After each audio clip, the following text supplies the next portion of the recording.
All right.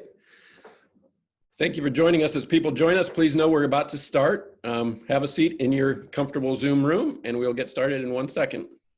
We're expecting over 100 folks, so please let us all file everybody in and then we'll get started. Welcome to a chamber conversation about our community with the mayor and the police chief. We'll get started in 1 second. You're in the right place.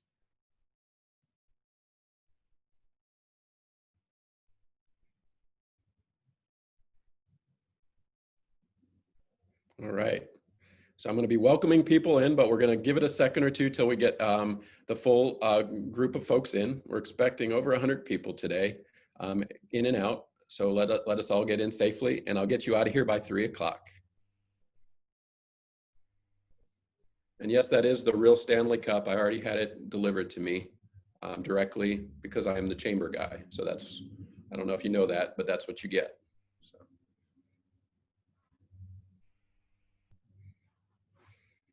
All right, we're about to get started, but I'm going to just give it another second or two. Thank you for joining us. See, Ryan, people are already noticing your haircut in the chat, so that's good. As well as folks noticing our lightning and raise gear on as well. So we've got things to look up towards as well. That shows me how bad my hair must have been, right? You don't know when people don't, until they give you the compliment later of maybe how bad the hair was. Right. Good. All right.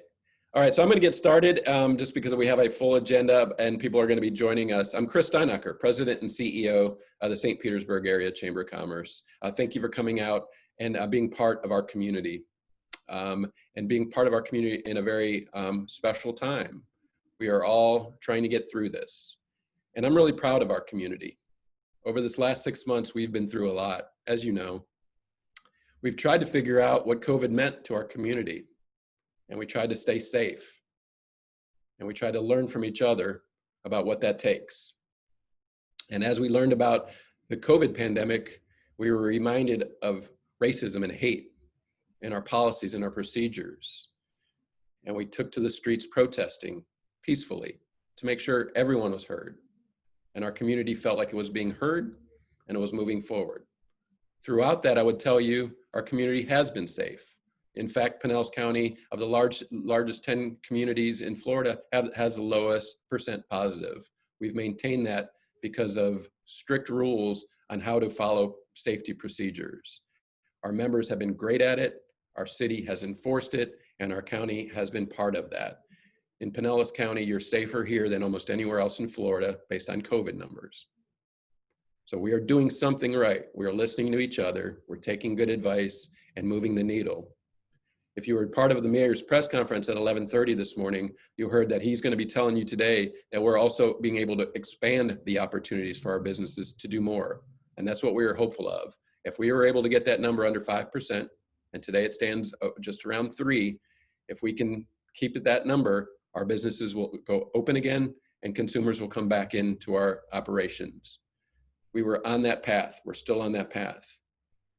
However, what has happened recently, the peaceful protests have been reinvigorated for the conversations around Breonna Taylor, our conversations about national politics, our concern over our own safety has created a whole nother pandemic for us, a safety pandemic in our streets.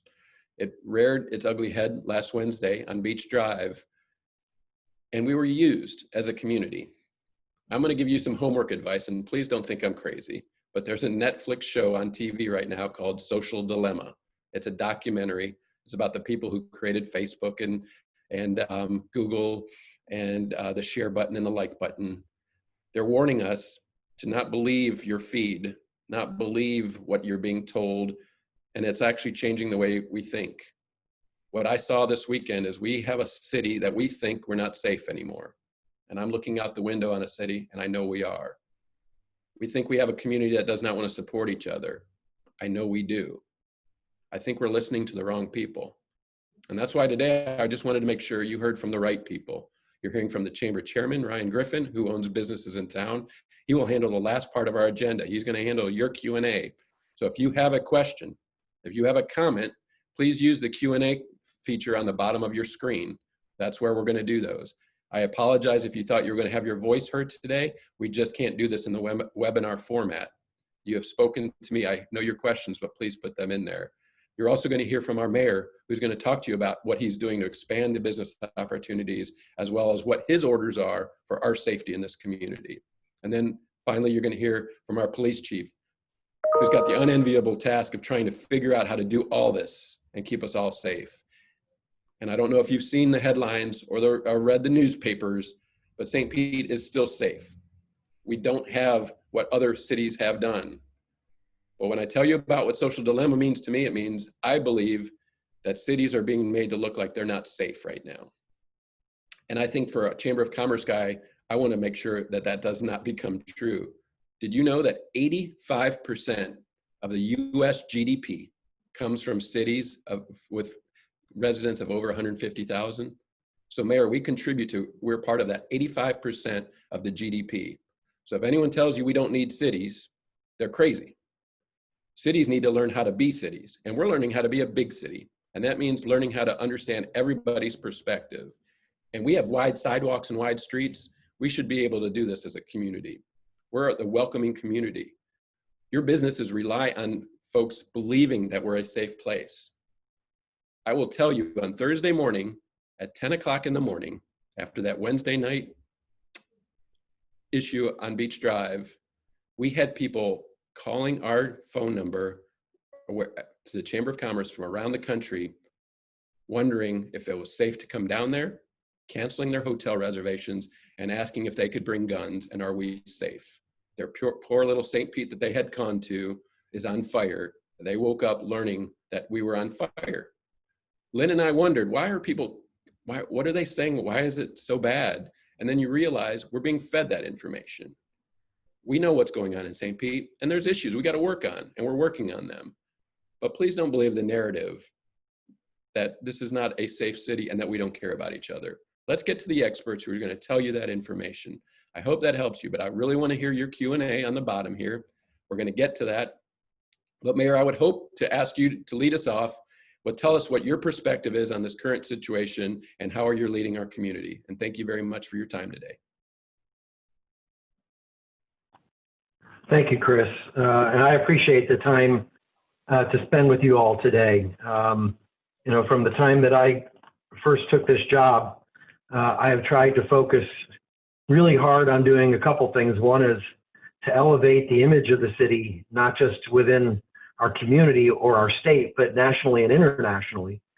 And two, really focus and recognize the important role that small business plays in the city, and how important and how our small businesses really differentiate who we are from so many other communities around the country and around the world for that matter. And so that's been a significant focus of mine.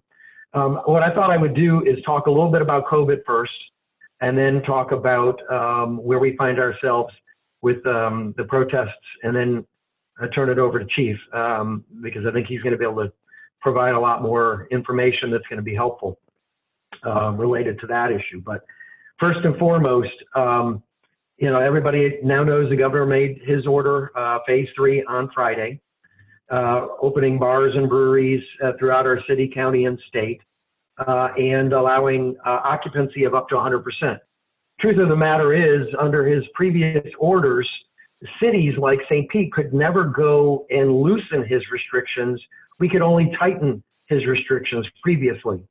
And so what that meant is that even though he had a restriction of 50% and had closed bars, quite frankly, and Chris knows because he and I have spoken about this on a number of occasions, I would have closed them. I didn't have a problem with bars being open. I didn't have a problem with breweries being open. I didn't have a problem with not having a 50% occupancy, provided that the people were seated when they were served, and that the seating was socially distanced. How many percent your occupancy is, it to me wasn't as important as long as we could provide that social distancing and people wore masks when they weren't eating and drinking. And so we have no issue with that part of the governor's order that does away with occupancy requirements, that does away with bars and breweries being closed. I'm fine with that. I think it's great because we want our bars and our breweries, and I like to say nowadays we're no longer God's waiting room, we're his craft beer tap room. It's a part of our narrative.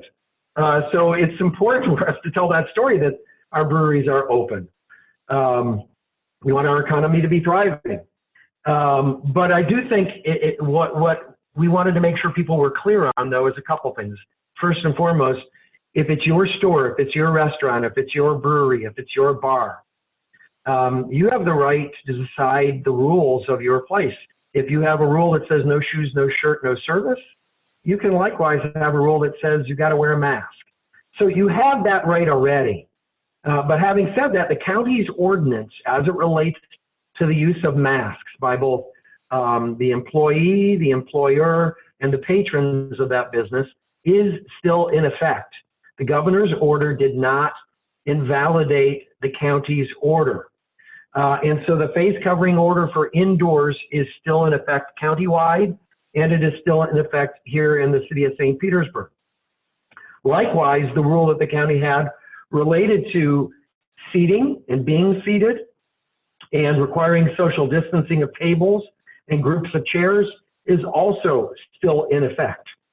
And so if you are a bar that's reopened or a brewery that's reopened, you need to make sure that your patrons are seated and that those tables or the groups of chairs are socially distanced. It's the best way to keep your staff safe. It's the best way to keep your patrons safe.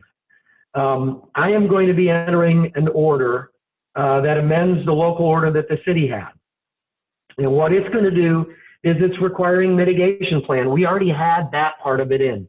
We already wanted you to have a mitigation plan to keep your employees safe and your patrons safe. The mask, wearing a mask is part of that mitigation plan. That is required. But the other thing that we're asking you to do as part of that plan is to post that plan so that your customers can see it if they have questions about it. So if somebody is trying to decide, do I go into this business or do I not go into this business? What plan do they have to keep me safe? They can make that decision intelligently, and they're informed about it. Same thing with the mask. The chamber's got great flyers that you guys had done that you can download that talk about wearing your flock and mask. We want to encourage you to download those, stick them on the front door, telling people that you need to continue to wear your masks. Right now, we are, as Chris said, we are under 5%. That is the key. That is what we are trying to stay to. And even though everyone around the state saw an increase when phase 2 is implemented, we feel really strongly if we continue to use, to wear our masks, we continue to socially distance, we won't fall into that problem that everyone else has. We'll be able to keep it under 3%. We won't have to put any additional restrictions in, and everybody can continue to do business and rebuild your business that you've had. But right now we've got about 22,000 people in the county that have tested positive. There's been 744 people that have died. 70% of our deaths are attributed to long care facilities. We have plenty of beds. Let's not mess that up.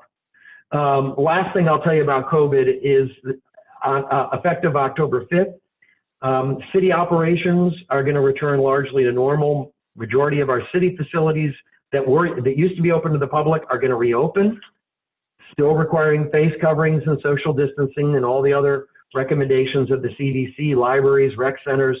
Those are going to reopen, and we're going to begin issuing permits for events that utilize city facilities, both indoors and outdoors, effective October 5th. So things like Come Out St. Pete, which won't have a parade, but it's going to have a street festival, that can happen.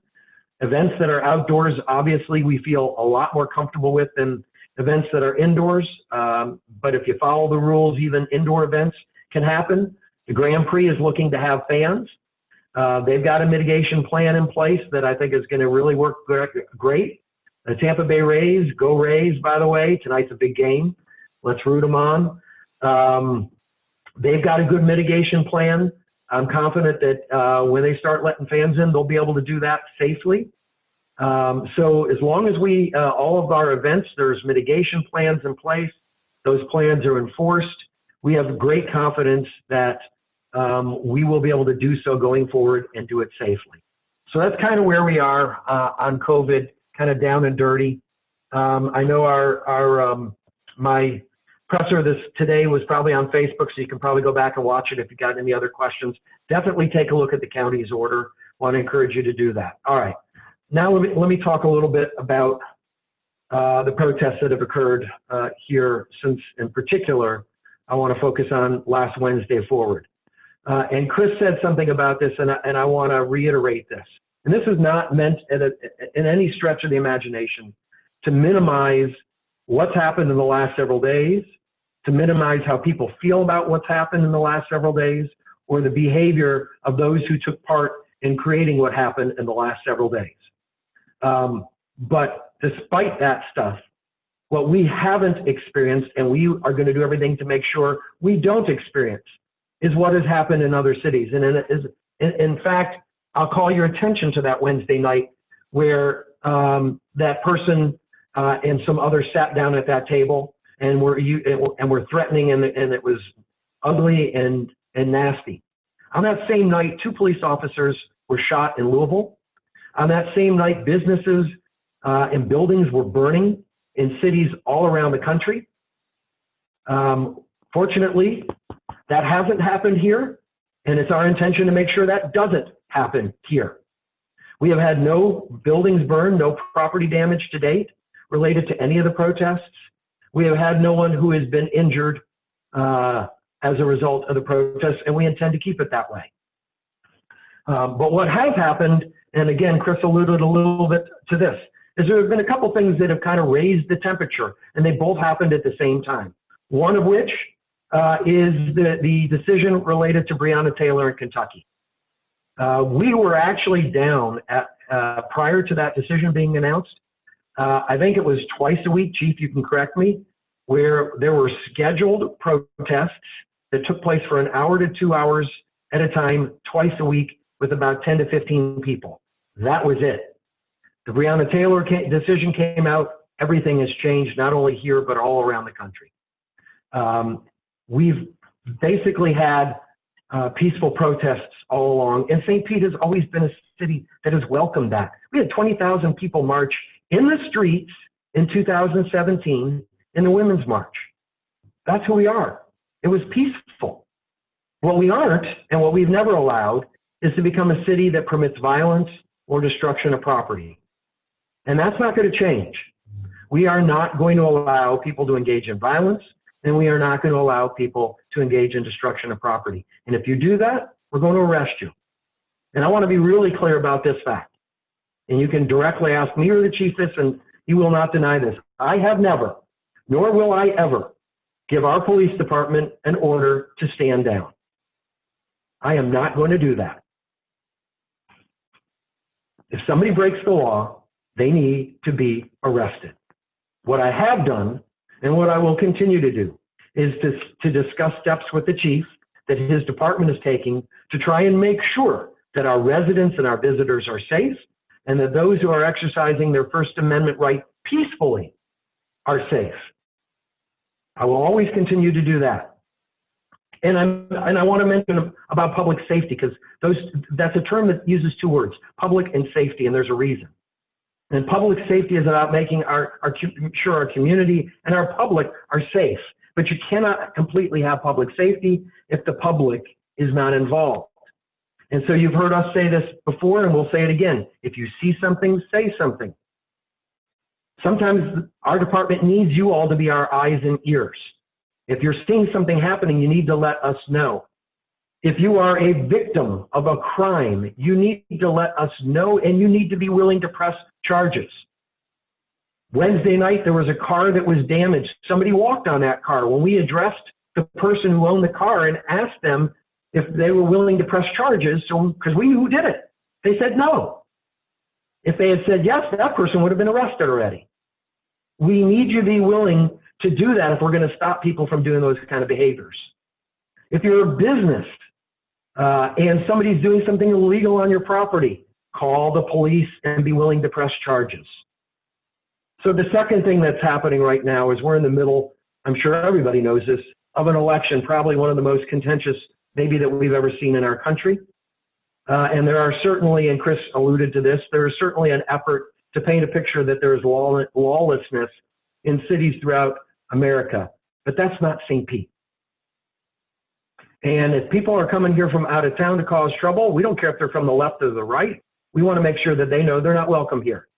If they're here to peacefully protest, that's fine. But we need people to leave their guns and their weapons and their knives and everything else at home, because they are not advancing the issue that they're trying to advance. And they're certainly not doing it by calling people names and calling our police officers murderers or pigs or everything else like that because of the conduct of officers in other cities in other states, because that's not our police officers. And likewise, protesters that are doing horrible things in other cities and other states, they're not our protesters too. We do have the peaceful protesters here in St. Pete. So my message to everyone right now is very simple. We have got to turn the temperature down, because that's not who we are in St. Pete. What has always made St. Pete different from every other city, and I know you all believe this, is that we have always welcomed diversity, we have always celebrated tolerance, and we have always respectfully debated issues and acknowledged that people might not have the same opinions as us, and that's okay. That's the way we've always been. We've always been a city that was kind to each other. It was one of the things that I loved hearing when people visited here is everybody here is so nice. We can't get away from that. We can't allow ourselves to be pulled away from that. We've got to put away the anger and the distrust and the bigotry and the racism. We can't let that destroy this community and who we are, because there are those who want that to happen here. We can't let it happen here. We all have to work together to make sure that doesn't happen here. So I'm going to let Chief jump in, because I think he can go into a lot more detail about what his department has done and what it's doing going forward. Thank you all. Thank you, Mayor. And Police Chief, the floor is yours, and we do have some questions, Mayor, so if you can stick around for a few minutes more, we're going to get to those. But Chief, the floor is yours. Thank you very much. Chris, thank you very much for organizing this day, and Mayor, thank you also for being here. So I'm going to tell you a little bit, so I'm just going to be blunt, start right in front. 6 years ago, Mayor Rick Kriseman hired me. And I can tell you within that 6 years, I meet with the mayor once a month. He has never in 6 years given me direction on to stand down or how to police this police department. He does go over the numbers, want to know why they're up and why they're down, but he has never, and I can tell you that never, ever given me direction on how to direct this police department. We only talk about the safety of this community and the safety of our police officers. And as Chris said, that narrative that's out there, I can tell you that crime overall is down by 31% citywide. So people need to talk about also when they're seeing. So that's just the history. So let's talk about what happened this past week, starting with Wednesday. Well, let's go back past Wednesday. On May the 25th, we all witnessed Mr. Floyd being killed. And when Mr. Floyd was being killed, we saw protests throughout the nation. And for here in the city of St. Petersburg, we saw protests every day, up and down our street, peaceful protesting. Even some of the business owners on Beach Drive and throughout the city were giving food and water out to the protesters as they were out there protesting. So we did quite well. And as we saw as time went on, the crowd started getting smaller and smaller. We were doing 7 days a week, and now we were down to 3 days a week. And the demonstrators were getting ready to go down to 2 days a week. We saw the crowd size anywhere between 15 to 20 at any given time per night, but not as big as we saw this past Wednesday night. I can tell you this right now, the officers were ready to go Wednesday night. Matter of fact, I can tell you I was in charge Wednesday night. I was here, my deputy chief was here, a major was here, and we had 4 squads of units that were out there. We did witness, because we had some detectives in the crowd, we did witness a subject jump on a car. We pulled the vehicle over, asked the driver of the vehicle, do you want to press charges? Because we cannot make an arrest because we're not a victim to the crime. The driver at the time said, no, all I want is a police report. So that person could have been arrested if that victim would have said he or she wanted to move forward. The next thing, as they continue to walk down the street, then you saw on what really made national news, you saw the subject sit down at a restaurant. The lady at the restaurant did call the police department. We listened to the tape. She said, we want the police officer to come out here. She did not want to press charges. She doesn't want the officer to come out there and have the person removed. We did call back again, and then they said, why didn't officers respond? Because the second time we called back, we spoke to a gentleman that said he was her husband, that he was sitting at the table, and he did not want officers to respond. I'm not. We should have still responded, and next time we will respond just to make sure. So that was Wednesday night. But the narrative they show you on TV was not that. There were officers present. We were ready to make arrests if it was needed. This past Friday night, again, we had 5 squads that were out there. We had a major that was in charge of the scene because we just want to make sure, like we do every night. We staffed up every night that we know they're going to protest.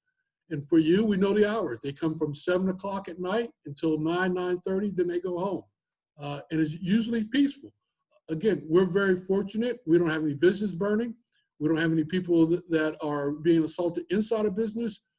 So it's a peaceful protest, and they have that right under the First Amendment.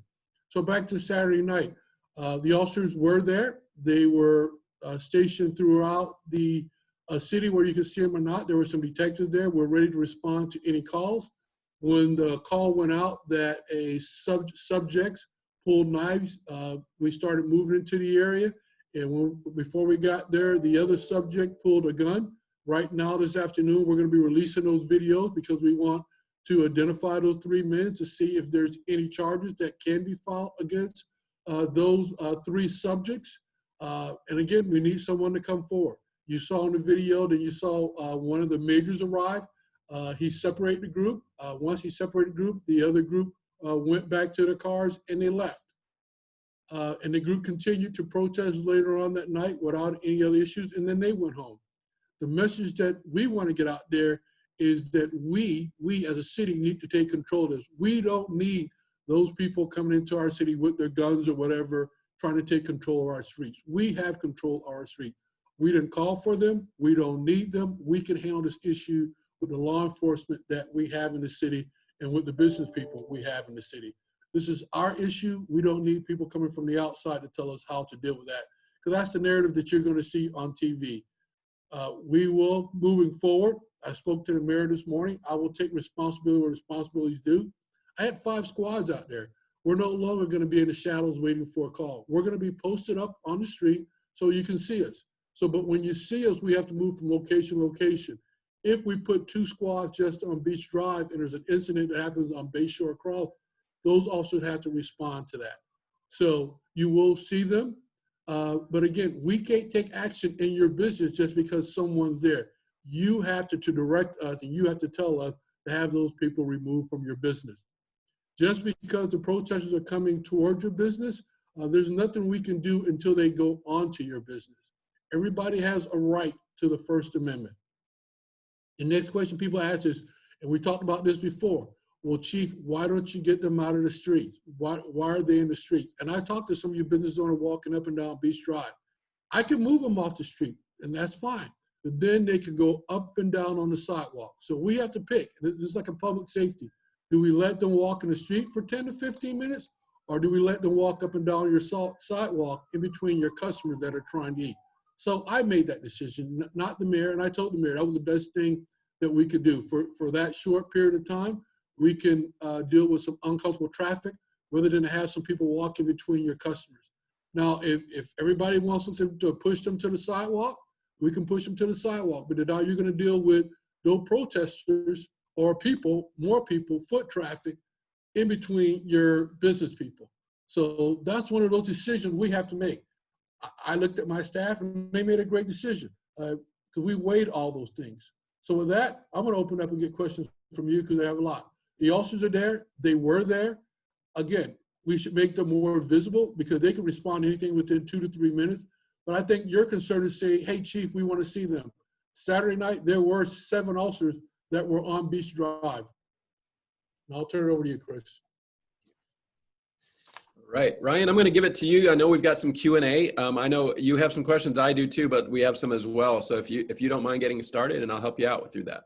Will do. Thanks, Chris. And Mayor and Chief, thank you so much for your availability here today to be open. I really believe that open communication and dialogue is something that we have as a city between our private and public sectors that really sets us apart. So I really, really appreciate that. I also want to thank all of our members for attending here today and your interest in this and making our community so great that we all know it is, and that Chris said on the outset really makes it special in St. Pete. Chris mentioned on the Q&A, please make sure you add those Q&A questions down at the bottom. We'll get those read. I did have one question just to kind of start off. Mayor, this is possibly for you, is I'm also a small business owner, a lawyer in downtown St. Pete. My firm's down there, also owner of Mandarin Hide down in Central, and Trophy Fish out on Central. And the hospitality industry and the retail industry obviously has been probably, if not the most, a very definitely hurt industry in relationship to COVID-19. And a lot of those businesses have gone out of business, are not coming back, or they're very fragile or in a dire financial situation. And we've spent so much energy on the Reopen St. Pete in order to have our customers feel safe to come back to those businesses. And we've worked so hard as a community, we've worked hard to bring them back. And now with these protests, we're now at a situation where I'm hearing a lot from all my customers. I'm seeing a financial impact in my numbers just in the last week that they feel unsafe. And so looking at that and how much we put into trying to get that safety feeling back to our customers and consumer confidence, I kind of asked you, I know that when I talked to the deputy mayor in a previous board meeting saying, hey, the Fighting Chance was a huge success. Commend you in the city for all that you guys have done for that and how it's helped us. But I know that there was about $3 million or $3.2 million still left in the Fighting Chance. And the deputy mayor had mentioned that would be for maybe a second spike or left for a future need. And I would throw it to you to say, is this that future need where we could provide additional relief to these businesses that have been hit the hardest now, also dealing with maybe some decrease in customers because of protests, or using some of that money for increased police presence and additional police force on our streets? There we go. Kept clicking and it wasn't unmuting. We actually don't have that much available any longer. I think we're somewhere around $1 million, maybe a little less than that. And there are some other uses that we have been identifying potentially for those resources. Having said that, there hasn't come a point in time at all where, and the chief can verify this, where if he has said, I need more officers and it's going to cost us overtime, where we've said, no, you can't do that. I'm not authorizing that expenditure. I don't even want to guess at what the overtime budget has been to make sure that we have enough officers out on the street. And he knows that he's got our full support if it's needed. We're not going to say no. There's no hesitation by me or deputy mayor or anybody in my administration to say, no, we can't afford to spend those dollars, even though it's going to keep us safer. So when it comes to at least more police out there and having more of a police presence, those dollars wouldn't be helpful in that respect for that. Certainly, we wish we had received CARES Act funding because that would have helped provide us with even more resources that we'd have available to get out to the community. And this in some ways goes to a little bit about what Chris was saying right from the get-go is the narrative that's out there right now is not necessarily accurate. And we have, and it's incumbent on all of us to not continue to further the narrative that exists, but to change the narrative. I think having a larger police presence so that while they're out there, you don't see them. Now it's going to be, they'll be out there and you'll see them. I think that's going to help. I think that will make a big difference. And if it doesn't, then, the chief and I will talk about it again is, what else should we be doing or could we be doing to have a greater and a bigger impact so that people still continue to feel safe? Because we got to have people feeling safe. I mean, all the people who have talked about, defunding and all of this stuff, you hear that term thrown around. The bottom line is you can't have economic development if people don't feel safe. They're not going to come to your community. They're not going to come to your businesses. And so, that's why I've never been a supportive, and I've said this before, of this defund movement. If anything, we ought to be using those funds to make sure our officers are better trained and have the tools they need in order to keep us safe. Okay, thank you. And please, Chief, I have a question for you. Have you considered using horse-mounted officers along Beach Drive? And then also as a two-part question, How can citizens and business owners help support our police to make our city safe and demonstrate that publicly? Sure. So to answer to your first question, we do have a mounted unit. I've got that question coming to my team today, like where were they? It could have been the 2 officers that were usually on the mounted patrol were assigned to foot patrol. So maybe we need to put them back on the horses, or I don't know if the horses were just unable to come out. So I'll double check with that, because we should use that asset to that. Let me also add on, when the mayor came here, we added on, we never had a downtown patrol team. So there's a downtown patrol team that works 7 days a week. That was never here before the mayor came here, before I came here. So there's officers that are designated just to the downtown area, and they're working during the day and during the night. The second part of your question, I'm sorry, Kyle. This was, how can citizens and business owners help support police to make our city safe and demonstrate that publicly? It's the same thing we've done right now, the way we've cleaned up our street, that if you have a person on your property that you don't want there, call us. We're not even asking you to take police action. Just call us, point to the person, and we'll say, sir, ma'am, you need to leave from this property. If they don't want to leave, or you can say you want to issue them a trespass warning. If they don't want to leave, then they're arrested. Once they're issued a trespass warning, they can never come back to that location again.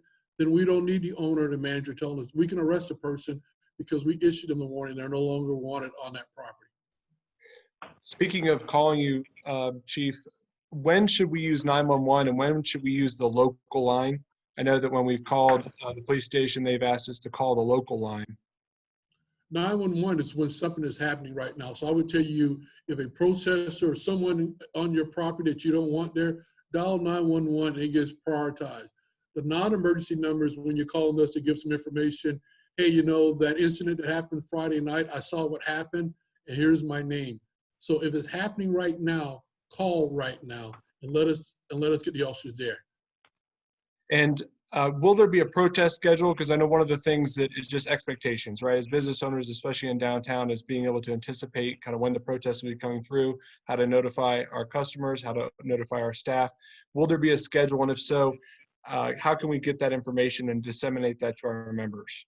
We can get it out to you because, well, we have to wait for the protesters to put it out there. But if we get information, we'll be more than happy to share it with you. I'll make sure the officers that are assigned downtown get that information out to you. Right now, the schedule that they're on now is Thursday, Friday, Saturdays from 7 until about 9:30. As everyone's seeing the flyer that's out there now, another group saying they want to come protest Saturday from 7:30 until 9:30. So that's information on that. And again, we're going to tell them, you can come. We're not asking you to come. Leave your guns and everything else at home, but we don't need you. We can patrol our streets. We have the right people here to do that. Can I add one thing in here that I think is a couple points that are really important along with what Chief just said. You know, you have the one group that says they're the back the blue, that they are there because you know, they want to keep the city safe. And so if the police department tells them, the people that they supposedly are supportive of, tells them, please don't come, we don't need you here, all that will do is escalate things, and they still come, then you have to ask yourself, what's the real motivation? Is there real motivation to support the police department, or is it something else? Because if it is, and police is saying to them, don't do it, then you have to ask, what's the motivation? I say the same thing for the other side. You know, until what happened on Wednesday night happened, the counter protesters were never coming here. But yet we didn't hear the protesters who have been peaceful speaking out against those who weren't. And I have an issue with that too. Mayor, following up on that, how do we dissuade those wanting to keep our city safe by bringing their guns to our streets? How do we do that? And do we have a plan for election night? Yeah. Well, I'll let Chief answer that because, yes. And I'll say this, the more people come, the more resources you tie up. And I'm going to say this over and over again. Let us do our job. If you got an issue, dial 911. We've got a plan scheduled throughout the year for everything. Whenever we get information, we plan our resources that way. Election night, the night after election, whenever we get good intelligence, again, the mayor, I can't say he gives me a checkbook, but it gives me free reign, but he lets us use the resources that we need to. If we see an issue, then we staff up for that issue. Whether anything that's happening downtown, it can be the pier, something that happened at night, we try to, if we can get intelligent information, we staff up for that event. And I would, for both of you, I'd ask the question on, is there anything we need to communicate to our customers, right, to our staff regarding how we interact? I know, Mayor, you brought up the issue of that it's upon the duty of the mayors and the protesters and the communities to turn the temperature down. What can we do to participate and help in that effort? I mean, I think that, and I will say thank you to my partner in this respect, Chris Steinacher, because I think he and I both, everywhere we go, when we are talking to businesses, you know, we're always talking about why we love St. Pete, what makes this city different. And I think we just have to remind everybody about that. We've gotten away from it. I think we have all gotten, and we're all victims of it. I mean, I had a conversation last night with my wife when we were out walking, and we saw a neighbor that we knew, but he had a visitor over, and immediately judged the visitor based on what he looked like and what he was wearing. You know, we did that. And when we walked away, we said, I can't believe I felt that way. I have allowed what's happening nationally to start impacting the way I am thinking and feeling. I think we're all doing that. And we all need to take a breath and remember who we are and talk to our customers about that. Let's get back to what made St. Pete special. That's not who we were. And it's what's happening nationally and happening throughout our state. It's take a deep breath. Let's try and get back to who we are. I mean, other than that, I'm not sure. I wish I had the answer to that question, but I just think we have to keep talking about that and reminding people who we are, what makes us special, and why we are not like everyone else. And can I add on one thing to that also? I said it earlier, and Chris said it the best way. If this has been going on for over 100 days, let me ask you a question. Besides these two incidents, can you tell me anything else that's happened in our city? We can't let someone else drive our narrative, because the businesses, people have been coming out. The protests have been doing this for over 100 days. Besides these two incidents, tell me, please tell me, because I'm out there and I get reports every day. So 2 incidents versus 100 days, I think any city would love to have what we have. Chief, I commend you. I agree with you. I think that we've done a fantastic job as a community, the city, the mayor, and you, of making sure that we don't have, as the mayor mentioned on a press conference earlier, the mobs and riots we've seen in other cities. I think one of the things for us, and the reason that we have such interest in this, is that we know it's fragile, right? We know it's a fragile situation. Yeah. And we know that we Absolutely. Need to be, it can change on, very quickly. And so I know that everyone cares about the community, and that's the reason that they're very interested in trying to get ahead of it and be proactive. Chief, I had a question for you. You did mention that you were looking for a gentleman with a gun in the video. What possible charges can he receive? And it might be helpful to get the word out on those consequences to maybe diffuse and dissuade people to follow in that. So the first thing is we got to get with the witnesses to see, one, who did he point the gun to? Who was the victim? Who was threatened by the gun? And by him pointing the gun. So that's the first thing we do. Someone to come forward and say, hey, he pointed the gun at me. I was the person that was in his sight. If you look at the video, he brandished the gun and he points it in the direction of 2 other subjects. So we need to talk. That's it. We want to talk to all the subjects. What happened at night? Because you're right. I don't want to see that happen again in our city. We, as a department, we made a mistake. That officer in the area should at least stop that suspect that night and got his information. That subject shouldn't have gotten away from us. We were there and we should have taken action. Mayor, this is a non-issue regarding the protest, but going back to COVID-19, there's a question in the Q&A regarding the mitigation plans. Does the mitigation posting of the plans apply to professional service businesses in addition to retail and restaurants? Yeah, if your business is open to the public, if you've got an interface with the public, then you ought to have a mitigation plan. It doesn't have to be this huge, 30-page document.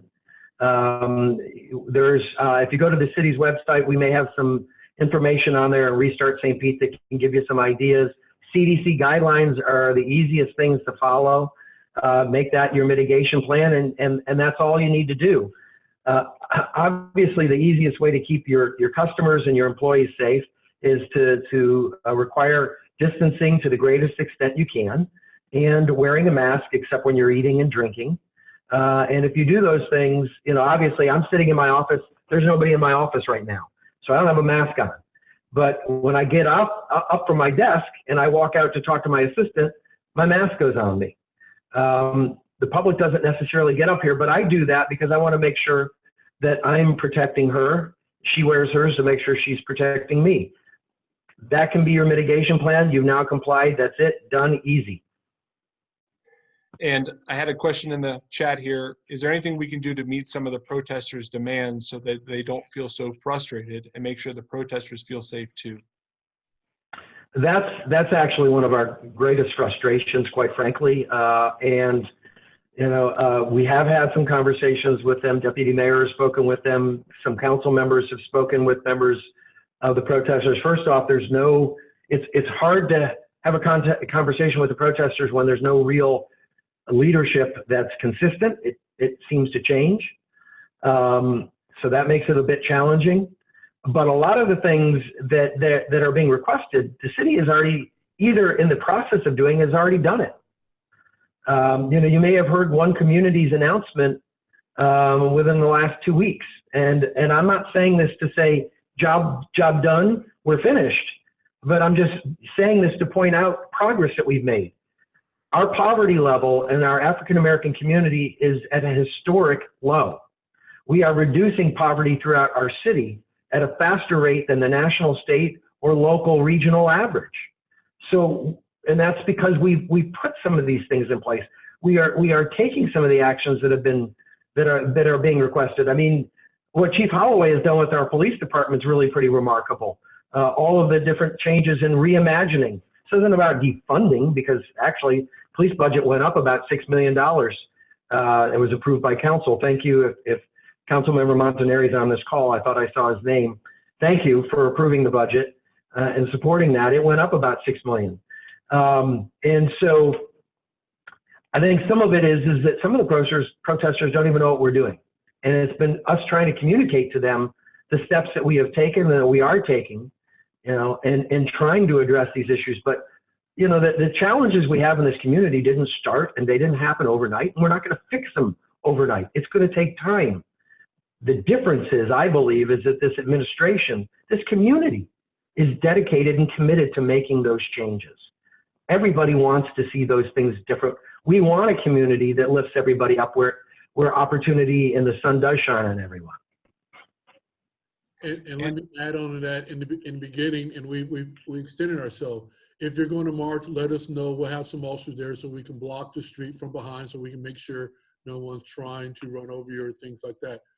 We would love again to sit down and have that conversation to say, what can we do to make it safe for everyone?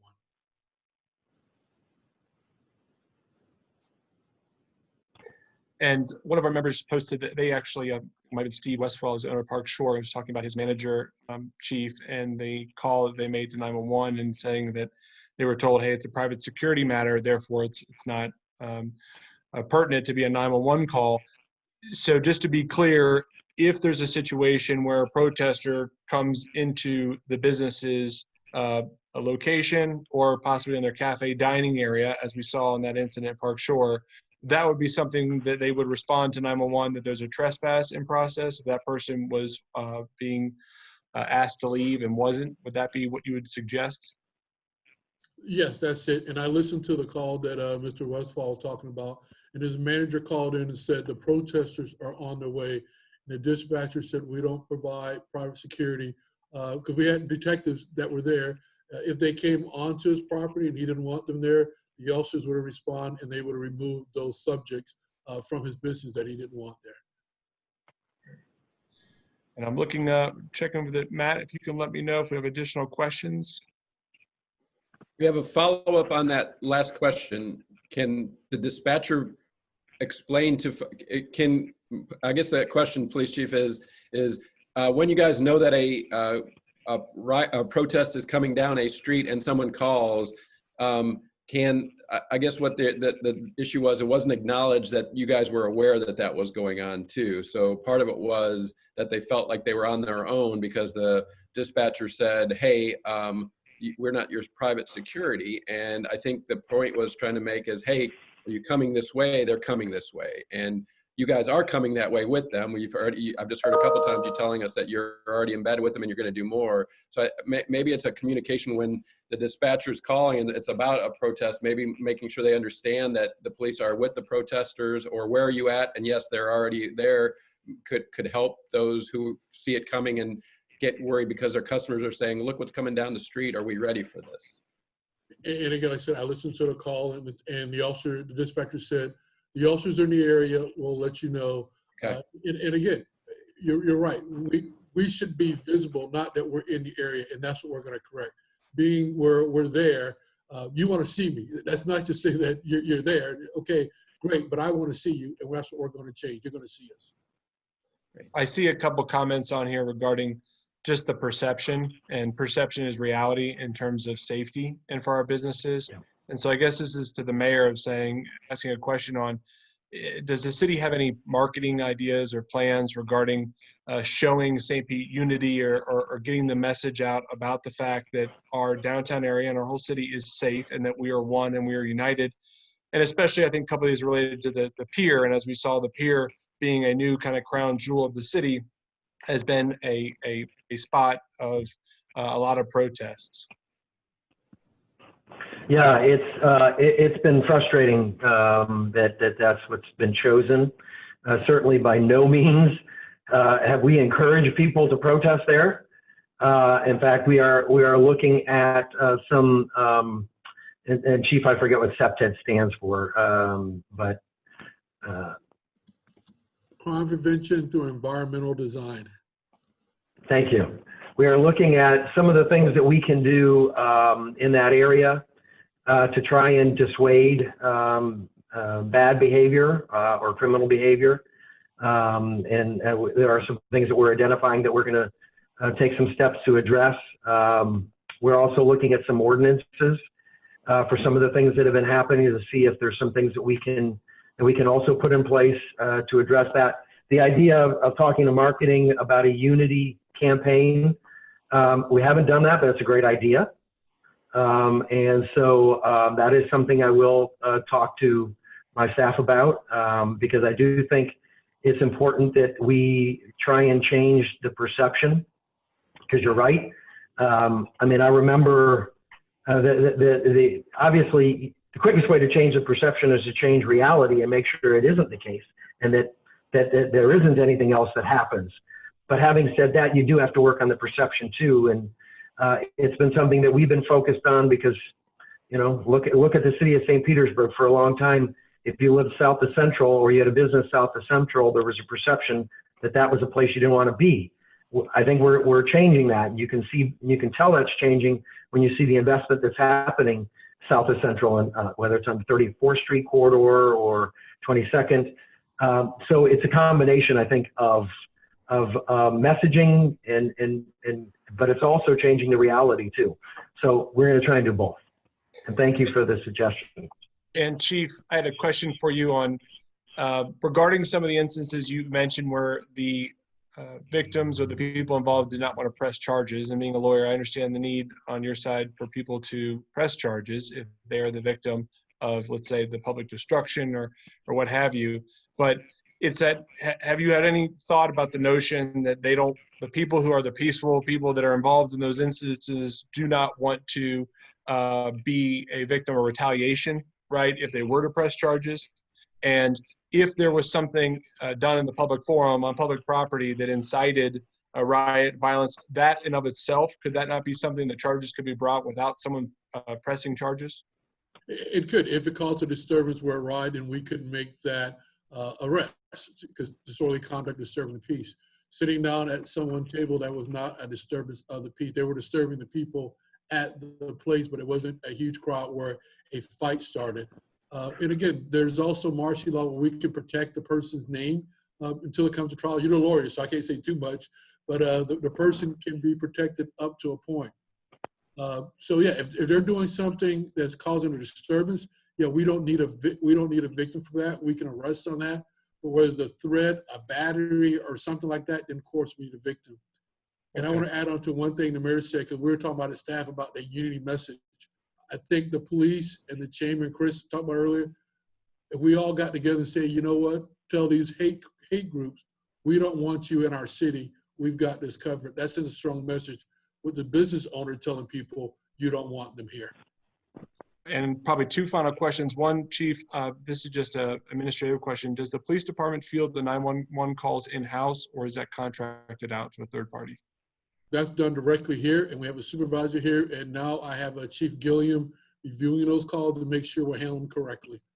Okay, and then last question, Chief and Mayor, maybe if you can touch on this, just, I know you talked about election night and maybe any increased police presence in the event of any disturbances resulting from the election. If you could talk about that a little more. At the same time, do we have an action plan for when the Rays win the World Series and parade down Central Avenue to Fenway Park? So let me talk about the Rays first, and then I'll turn it over to you, Chief. I will tell you that in Tampa, for example, for the Lightning, and just speaking personally, I'm glad they won, first off, of course, but that they did it last night because my blood pressure couldn't take a seventh game. But they are going to hold an event to celebrate. Instead of a parade, they are doing an event at Raymond James Stadium. I think they recognize the challenge in trying to maintain socially distancing and keeping people safe during COVID with a parade. And, there's a lot of challenges that parades have. There may be some creative ways that we've been thinking about that when the Rays win the World Series, no pressure, Brian, if you're on this call. Yes.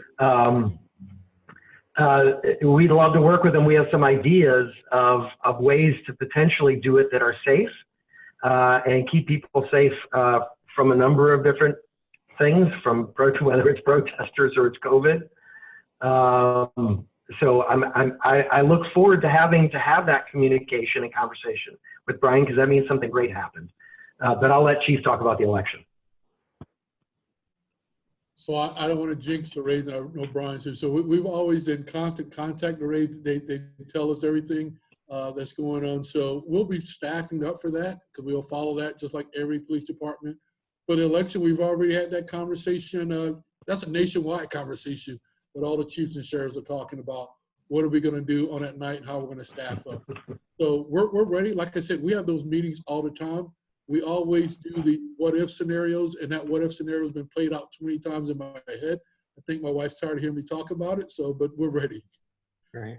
Well, listen, I just want to thank both of you gentlemen for your candor and your time here today. Chris, with that said, I'll throw it back to you. Great. All right. Thank you all. And again, Police Chief and Mayor, thank you very much.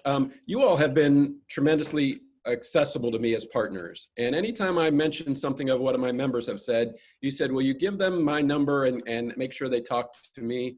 I'm sure that offer is still open. So please just nod your head and just let my members see that you really do want to hear from them. You really inform.